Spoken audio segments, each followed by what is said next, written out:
1 BHK, एक 2 BHK। एक में मैं रहूंगी और एक में जिम करूंगी। ओके जाना? भाग दही सोनावा के सेट चाहिए, पटना में दूध गोपाल हट चाहिए। अरे एक करे जा, तू जितना खर्चा करेबू हम उतना खर्चा करब। ओकरा खातिर हम भागल ना हई। आ जदी हमरा के छोड़ के गइलू तो बुझ ली हम संतोष पागल नहीं। बन बुझे ज्यादा तू चिराई उड़न बाज हो तो बुझ ली हम हई रंगा बाज हो। बुझ ली हम हई रंगा बाज हो। तू जानत हुआ कि हम ग्रेड ए पढ़ नहीं।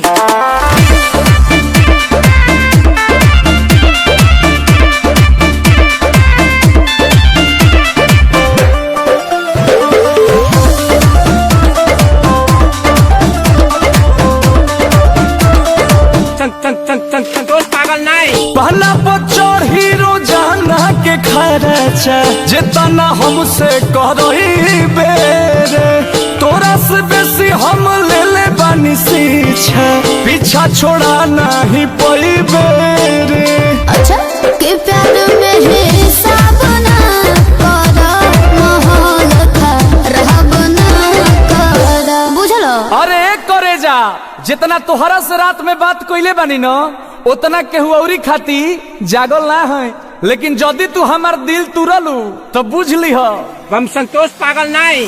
बन बुझे ज्यादा तू चिराई उड़न बाज हो तो बुझ ली हम हई रंगा बाज हो। बुझ ली हम हई रंगा बाज हो। मारम ना एक फट की एको भाषा ना बोलबा कोनो विषय में। हई रंगा बाज हो।